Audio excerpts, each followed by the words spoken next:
All right, welcome back, friends. I know we're eager to get started into the photo editing workflow, but first I want to take a minute to talk about file organization. Organization is absolutely critical to the health of your photography portfolio, and sadly it's a topic that doesn't often get a lot of attention.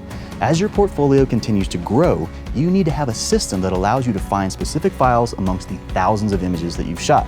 It never fails. A client calls you up after 2 years. Hey man, disaster, we lost the wedding pictures. Please tell me you still have them.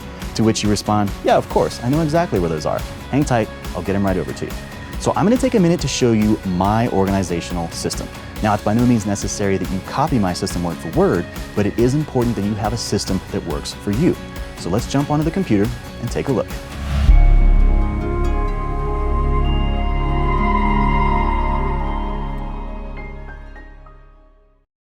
All right, friends, welcome to the inside. Now, I know that you're excited to get started with our photo editing workflow, but I do think that organization is very important, but will be nice and quick.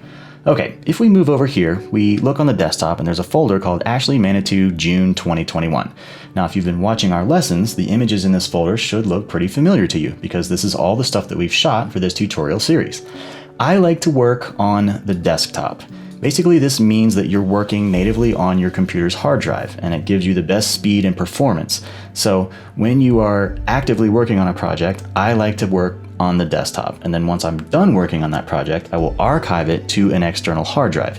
If you are working off of an external hard drive, you can potentially lose a little bit of speed and processing power. So again, I like to work natively on my desktop so that all the files are on the actual computer, and then once they're done, then we archive over to an external source. All right, let's pop open this folder. And when we start to poke around under the hood a little bit, we can see that we now have 4 folders. I have one called HD, JPEG, PSD, meaning Photoshop document, and TIFF. All right, let's start in the Photoshop document folder. As we go down through here, we can see that we have a bunch of images that we've shot of Ashley. And if we were to open one of these images in Photoshop, we would see a very large layered Photoshop file. We would have adjustment layers, we would have pixel corrections, we would have retouching, and we will certainly jump into that in our later Photoshop lessons. But for now, let's get a little look at what this guy is all about. As you can see, it is about 8,688 pixels by 5,792 pixels. That is a huge Canon 5DSR 50 megapixel file. When we look at the file size, it is a whopping 570 megabytes. That's pretty huge because Photoshop documents contain a lot of data.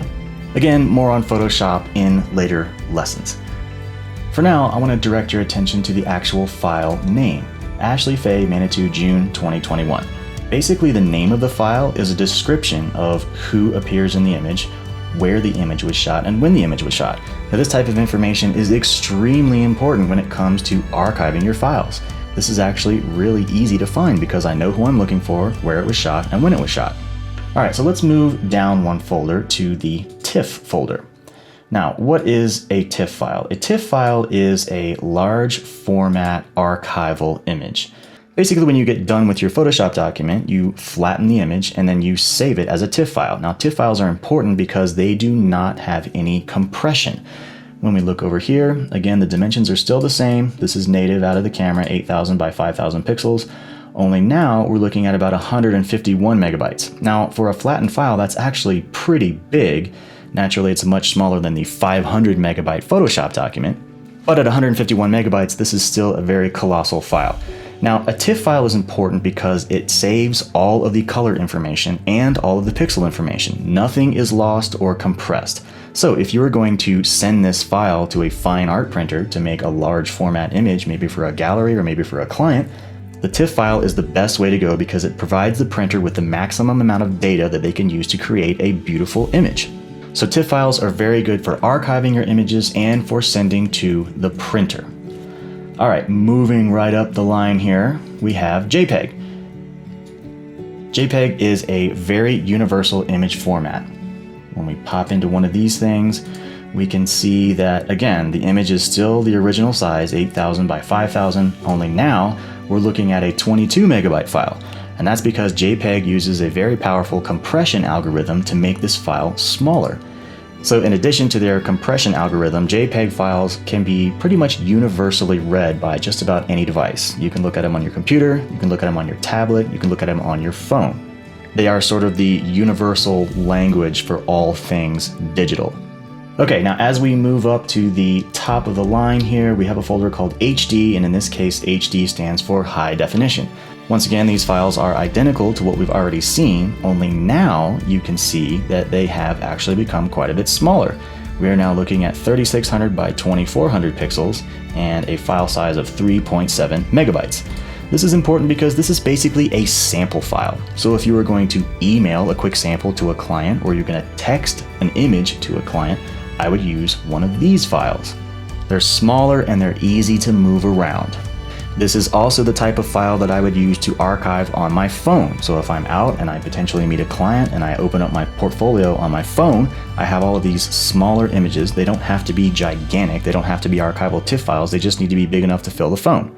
So if you want to keep your portfolio in your pocket, it's handy to have high definition images that have been shrunk down and they're easily to load on your phone or your tablet. All right, so that's what one photo shoot looks like, but what about the entire portfolio? Let's take a minute to get a 40,000 foot view of the entire library. When we hop into our archival drive here, you can see we've got a couple of different folders. I'm gonna jump into photography, and right away we are faced with a couple of big ticket subcategories. Clients, clouds, family photos. Since this is a portrait tutorial, I'll jump down into people. And as you can see, we have a huge list of people. And this is simply organized by name. That's the easiest way I can think of to keep track of who's who. So if we scroll down, we can see we do in fact have a lot of files. And it's important, you can see this is where organization is absolutely critical.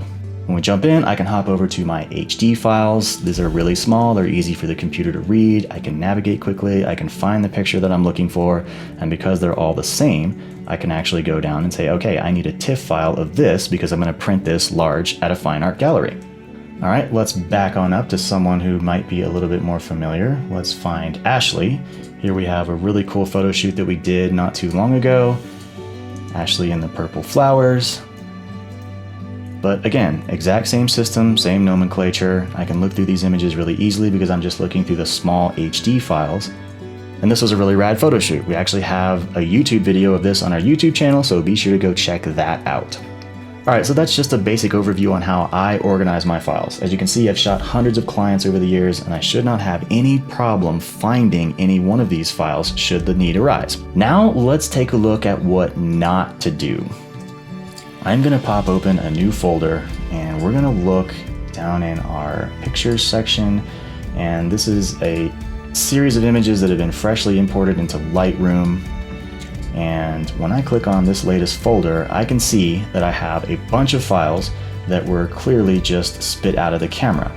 Now, this is kind of a family picture of some clients that we've recently shot, but when we look at the name, C4A4132.cr2, that is absolutely 100% useless when it comes to organizing your files.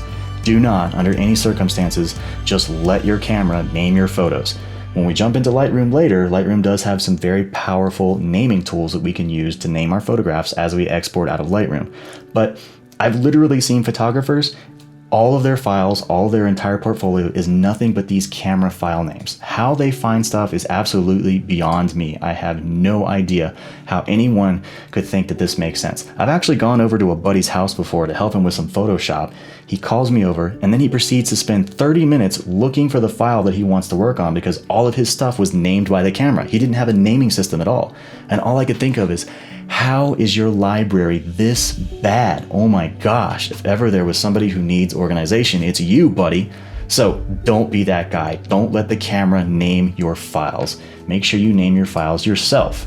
Like I say, you don't have to adopt my system exactly, but you do need a logical system to organize your portfolio so that you don't get lost in the weeds. All right, so that's a quick look at organization. Next, we're gonna jump into Lightroom and get to the good stuff. We'll see you in the next lesson.